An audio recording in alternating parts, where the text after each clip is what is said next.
It's queuing up.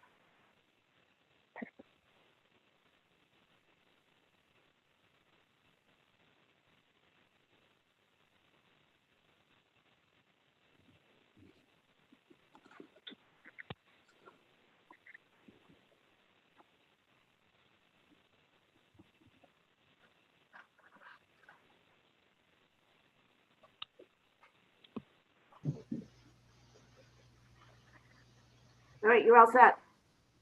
Great. Thank you, Kelly. Good evening and welcome to the Board of Education, Scarborough Board of Education meeting for January 7th, 2021. Could I have the attendance, please? Sure. Ms. Giftos? Here. Dr. Gill? Here. Ms. Casalonis? Here. Ms. Layton? Here. Ms. Lindstrom? Here. Mrs. Seither? Here. Mrs. Turner? Here. Mr. Bennett? Here. And Ms. Giftos? Here. Excellent. Could I have everyone stand for the pledge, please?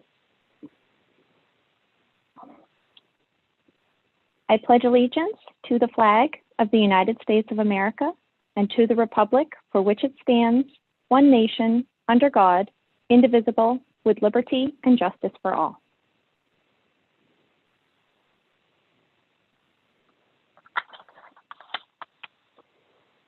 Agenda item 4.0 is adjustments to the agenda. Do I have any adjustments to the agenda this evening?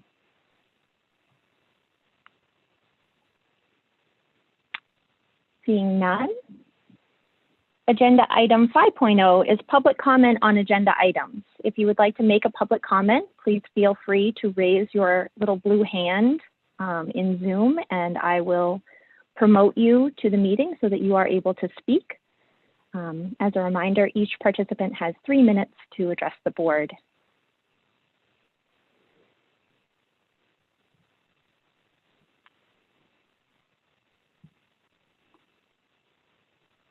And I'm not seeing any public comment this evening, so I will close public comment.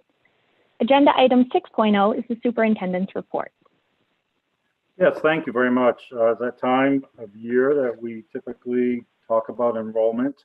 So I'm going to walk everybody through the slide and kind of start at the top left-hand corner and kind of move to the right. And that's the way we'll be doing it. So high school, currently we're at 948. Just about a year ago, it was 989. Currently, we have 7 homeschoolers, 151 100% remote, and with the hybrid, we have 797.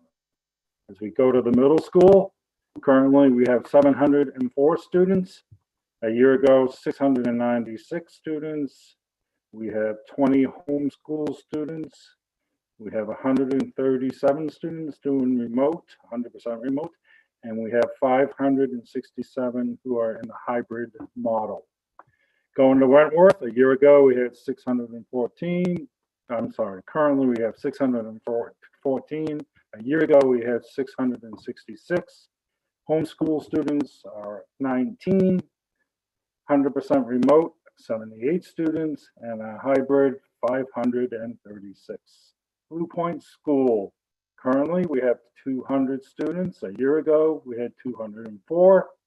And if you look at the homeschool and combine all K through 2, we're 32 homeschool students. We have 52 100% remote and 174 hybrid.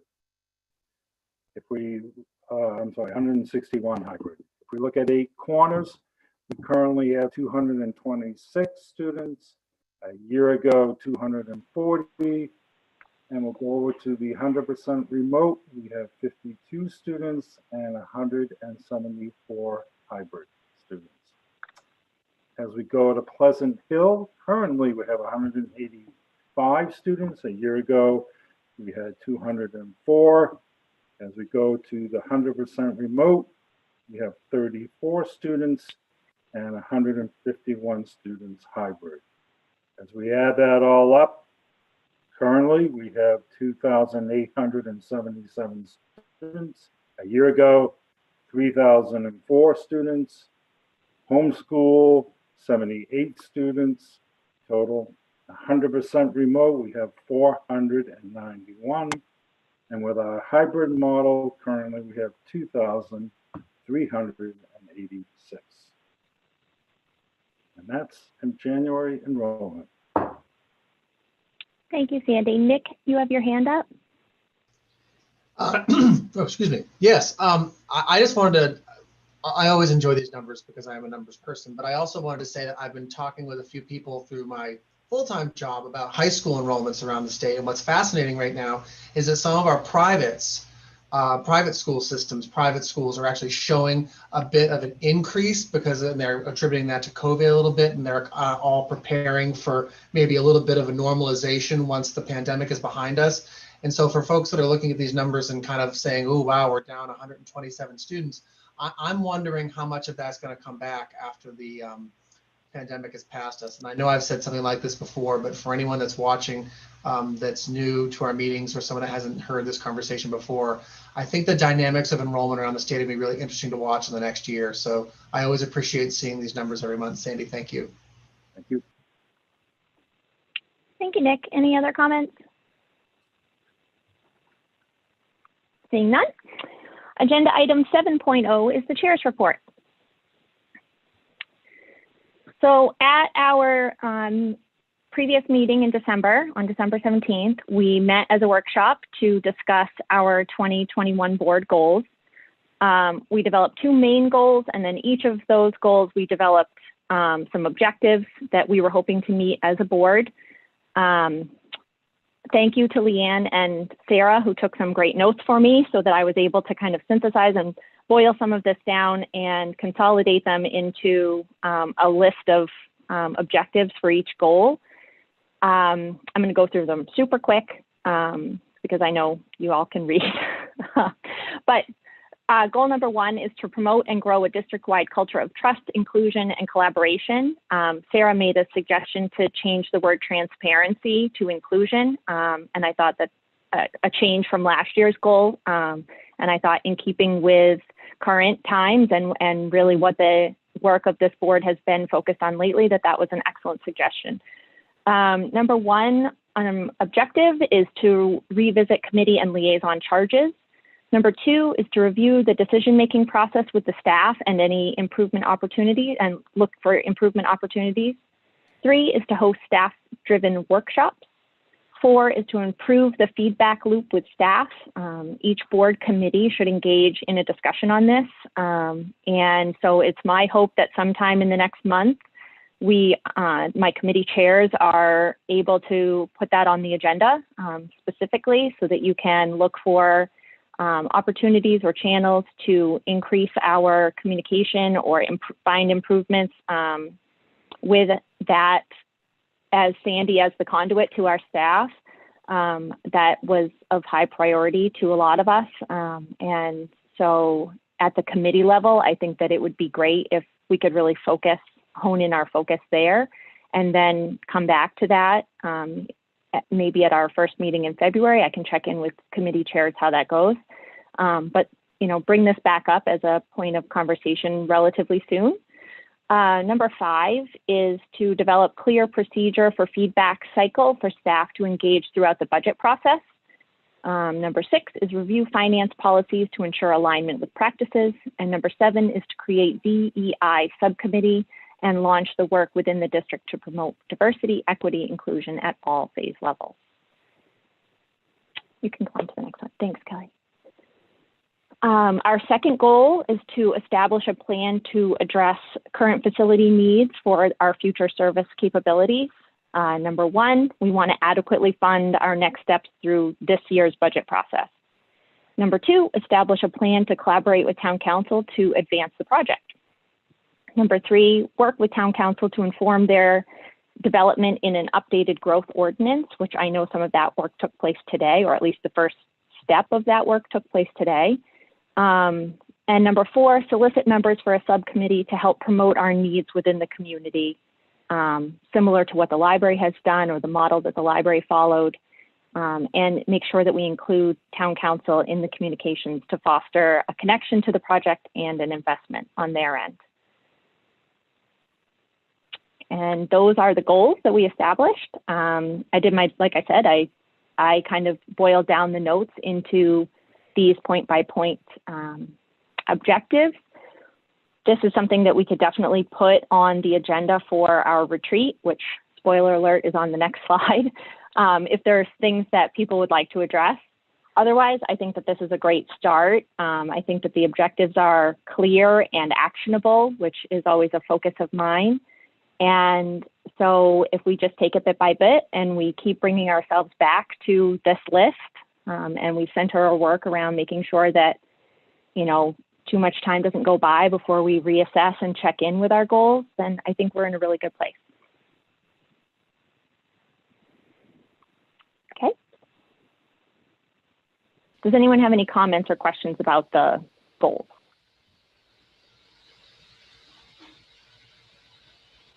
Okay, not seeing any. Kelly, you can go to the next slide. Thank you. I wanted to give the community a really brief, quick update on our superintendent search. One thing that I didn't put on the slide that I should have, and I can update it before Kelly posts it, is that I did draft on behalf of the board a press release announcing Sandy's retirement. That press release was posted the Monday before Christmas. I did, I think, 3 different press interviews, just kind of people following up, asking for details. And I have seen the news out in the community.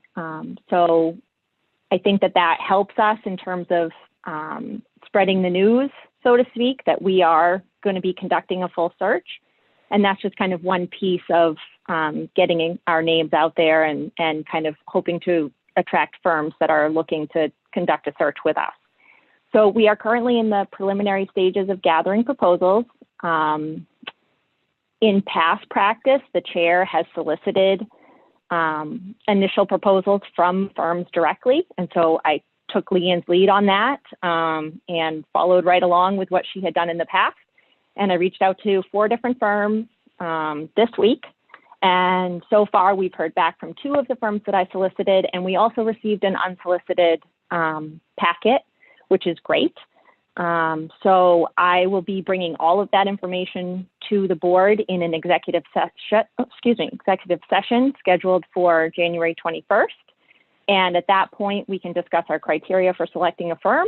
And once we have selected a firm as a board, we can make that announcement, and I will be able to provide the community with a more comprehensive timeline of where we see the whole process taking us. And last but not least, mark your calendars, school board folks, the doodle poll results, and thank you everyone for filling out the doodle poll so quickly, were pretty clear that we were all available on Saturday, January 23rd at 10 in the morning. I did notice that when I made the doodle poll, I set that meeting to be 15 minutes shorter than the others, which was entirely accidental. Although I did laugh that that was the most popular meeting choice. We'll try and keep it to, just under 2 hours. I think that we can accomplish a lot of what we want to do in that time. So I appreciate everyone being willing to give up a Saturday morning, and I will have Kelly send a Zoom link to everyone. Unfortunately, given the circumstances and the feedback that I received from most people on the board, we will be meeting remotely for that. It was my hope, back in early December that we would be in a different position or a different place, that we could somehow make it work to meet in person, just because, frankly, I miss y'all and I miss the personal connection we have when we're in the same room. But we'll make do. We'll just continue to meet this way for now. So I appreciate everyone's willingness to do that. Does anyone have any questions or comments? Nick. I just wanted to ask, and I'm not trying to blow anything out of the water for an executive session or anything, but will it be our intention on the 21st to set the criteria, like you said, but will we also be planning to actually select a firm that night, or so we'll be doing both? So long as we have what the board feels like is a representative number of proposals to look at, and people are satisfied, I think we can set the criteria and then choose in the same night. It's obviously not a singular decision. And so if the consensus of the board is that they would like to have more proposals to look at, then, you know, we'll cross that bridge when we get there. Great, thank you. Anyone else?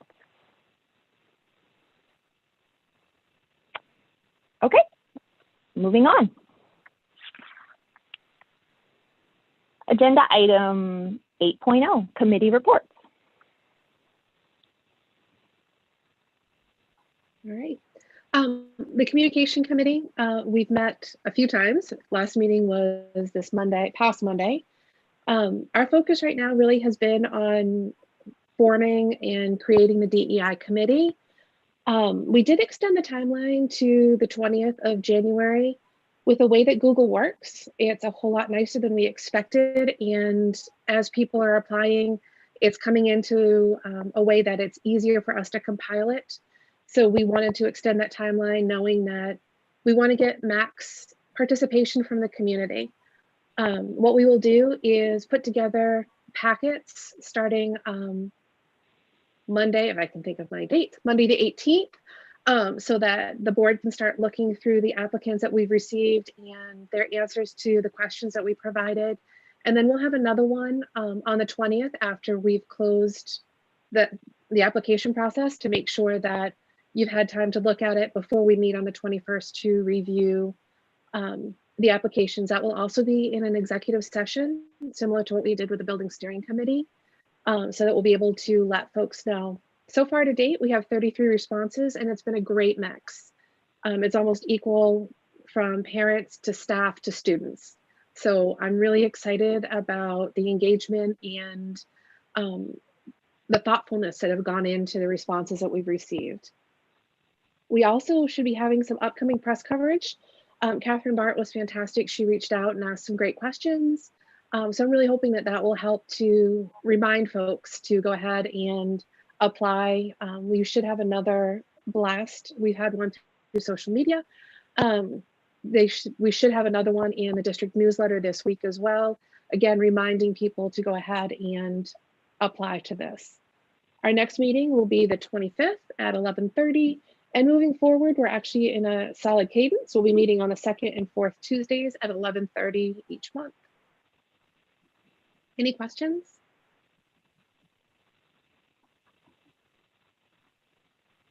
Not seeing any. Thank you, Leanne, and thank you to the communications committee once again for agreeing to kind of take this on and carry it forward for us as a board. The communication has been thorough, and I am very grateful that you were all able to put this on an agenda and meet so frequently to get this done. So thank you.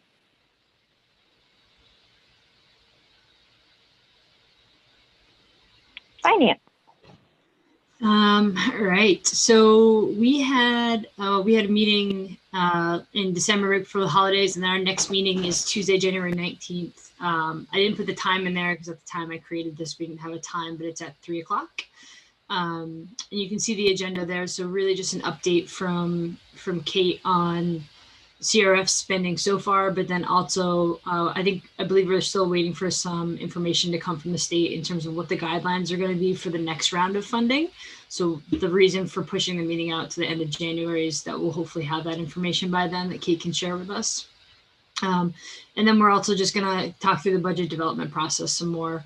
So in our last meeting, we talked through some ideas and how we want to work with town council. I brought those ideas to the chair of the finance committee on the town side, John Cloutier. And he seems really open, to working with us as well this year. And they have their council retreat, I think, next weekend. And part of that retreat is that they're going to set their goals, and the finance committee will sort of do a deeper dive into those goals. Which that's kind of the point in which we'll start to collaborate. So I think we'll start to potentially see more collaboration with the town once we get into February and once we get that budget development calendar squared away. That's it.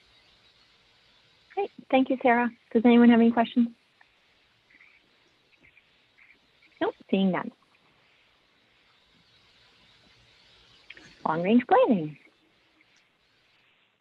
We met on December 14th and talked primarily about two things, starting with the comp plan.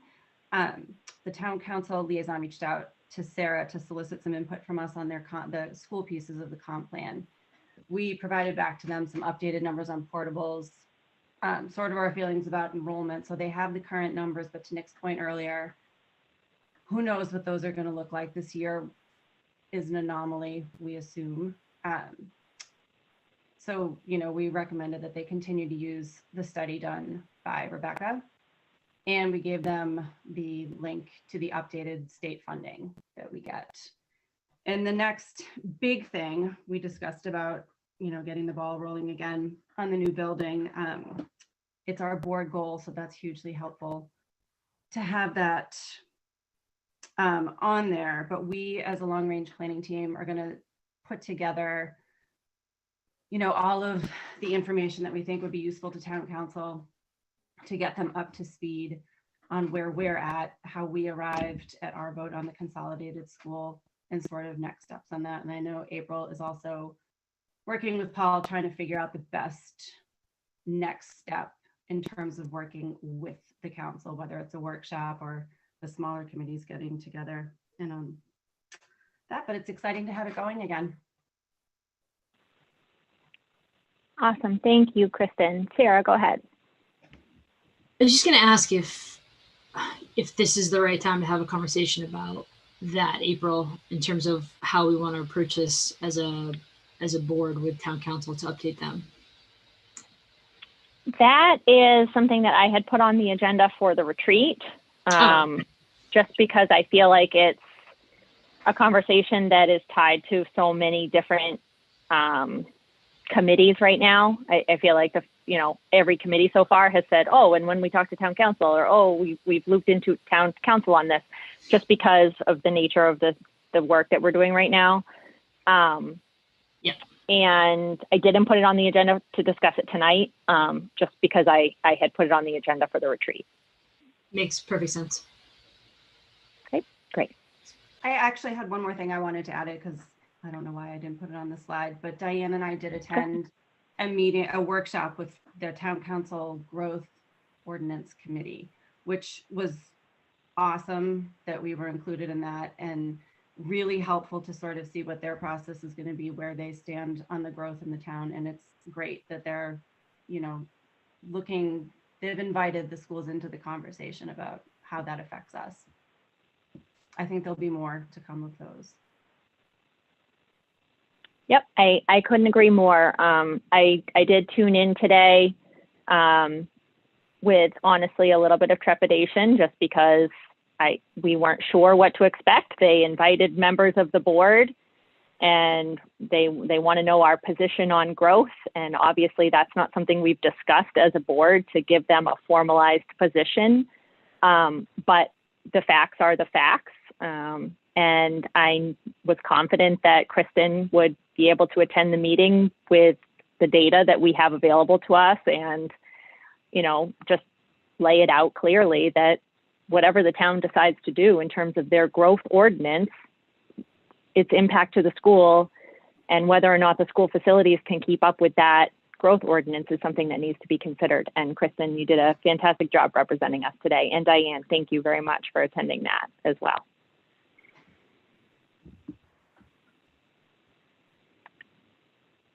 Okay, I think we're ready for the next one, Kelly.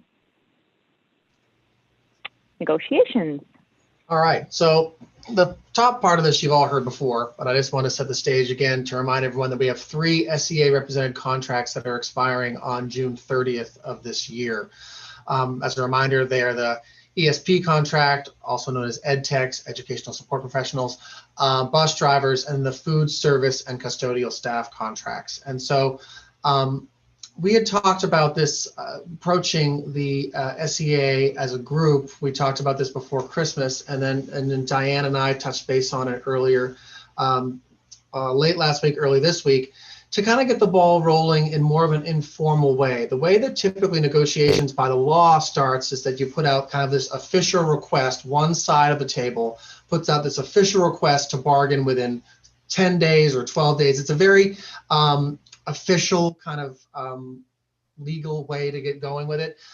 We thought we'd actually send out a little more of an informal outreach to the leadership of the SEA, just kind of outline that we know we have 3 contracts coming. We know how challenging it's been in the past when the expiration date of contracts approaches us. And so I put out just an outreach to ask the leadership team to schedule our first meeting sometime this month. The next couple of weeks, I gave them a handful of times that could work to see, or actually ask them to recruit some times that could work so that we can check our schedules. And then basically kind of emphasize in the outreach that really it's our goal to work collaboratively and proactively with the SEA to produce a new contract for each of the affected groups, either before or at the point of their contract expiration. We just want to do everything we can to make sure that people have a current contract document throughout the entire calendar year, despite the fact that the current one expires halfway through. Excellent. Does anybody have any questions? I do also want to point out, or not point out, let everyone know that Nick offered to attend the MSMA conference that's being offered about negotiations during a pandemic. And so thank you, Nick, for volunteering your time to do that. And hopefully it's something that is beneficial for you and, you know, makes this process even just that much easier would be great. Seemed appropriate. Absolutely. Thank you. I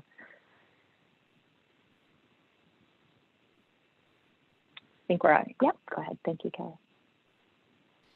Liaison updates. Just very briefly, the town council has 2 ad hoc committees that are starting over the next week. So the charter review committee, which Leanne is, I believe, the board representative on, so non-voting member board representative on that. That kicks off next Tuesday. And the downtown committee actually started tonight. It was at 6:30. And I'm on that, but I'm not like a board representative.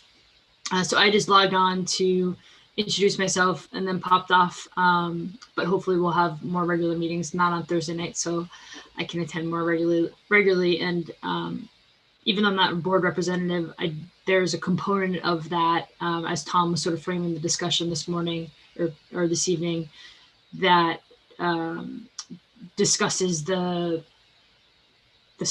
potential spot for a school within the downtown district. And so I do think that having some sort of board representative is actually going to be valuable for us as well in that regard. So I'll bring you guys more updates as we make progress. And then Leanne, hopefully you can do the same once you guys get started. Excellent. Any other updates? Okay, I think we can move on.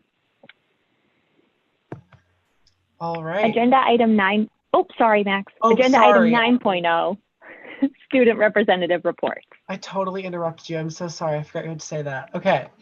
No worries. Okay. So on December 17th, 18th, 21st, and 22nd, the middle school hosted a pre-winter break Spirit Week. The days consisted of Throwback Thursday and PJ Day for Cohort B that Thursday and Friday, and then Crazy Hair Day and PJ Day again that Monday and Tuesday for Cohort A.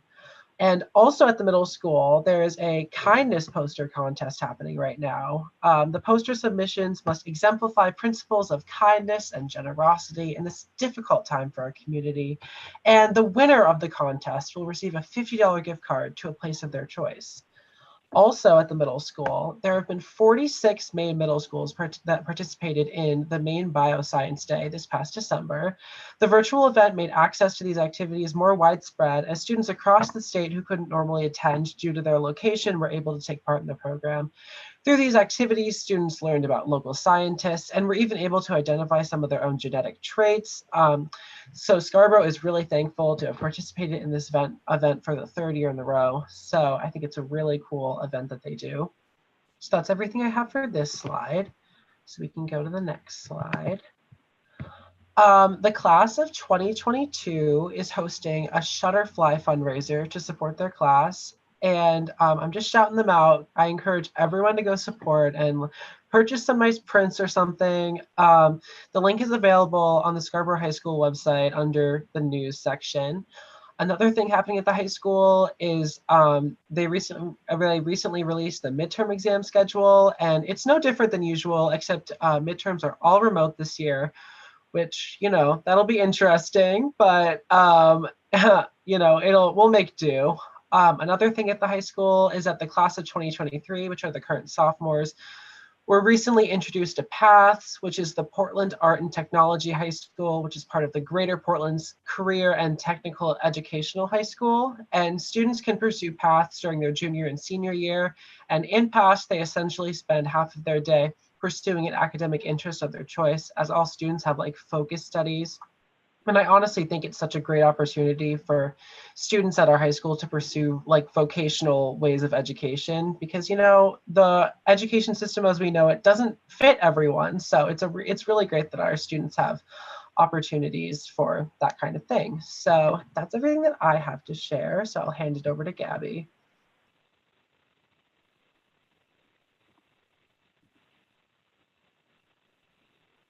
Okay. So students at Wentworth just wrapped up trimester 1 last month, and they were very productive in their allied arts classes. Mrs. Maloney, one of the art teachers at Wentworth, was inspired by the book Beautiful Blackbird by Ashley Bryan. Ashley Bryan, who is pictured in the right corner, is a Maine storyteller and illustrator whose work consists of vibrant colors.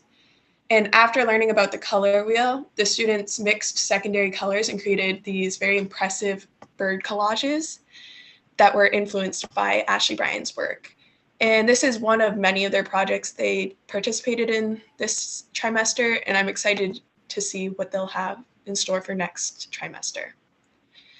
And then the next slide.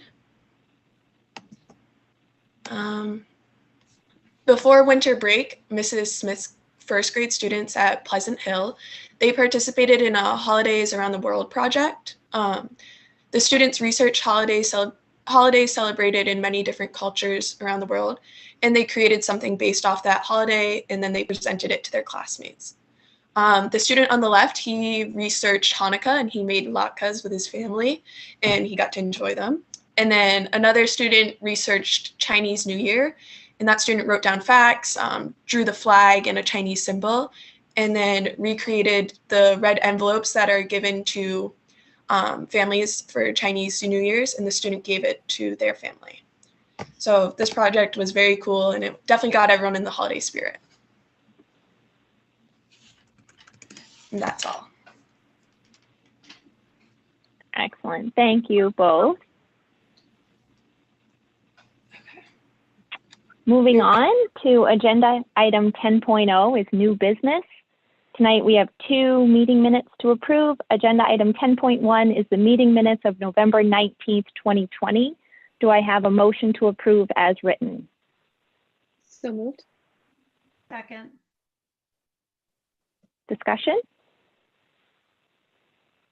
Seeing none, Diane, could you please call the vote? Sure. Mrs. Giftis, Yes. Dr. Gill, Yes. Ms. Castellanos, Yes. Ms. Layton, Yes. Mrs. Lindstrom, Yes. Mrs. Seither, Yes. Mrs. Turner, Yes. Mr. Bennett, Yes. and Ms. Giftis. Yes. Agenda item 10.2 is the meeting minutes of December 3rd, 2020. Do I have a motion to approve as written? So moved. Second. Discussion? Okay, I think we're ready to vote. Mrs. Giftis, Yes. Dr. Gill, Yes. Ms. Castellanos, Yes. Ms. Layton, Yes. Mrs. Lindstrom,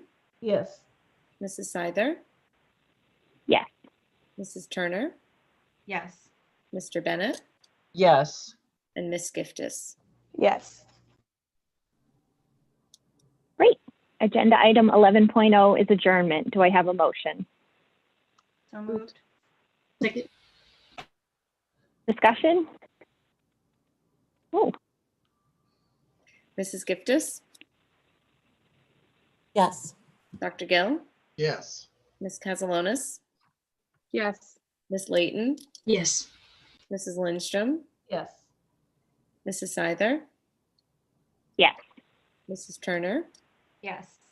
Mr. Bennett, Yes. and Miss Giftis. Yes. Excellent. Have a wonderful night, everyone. And Shannon, a very happy birthday to you. Thank you very much. Happy birthday. Good Good night, night, guys. everybody. Thank you. Bye-bye. Thank you. Bye.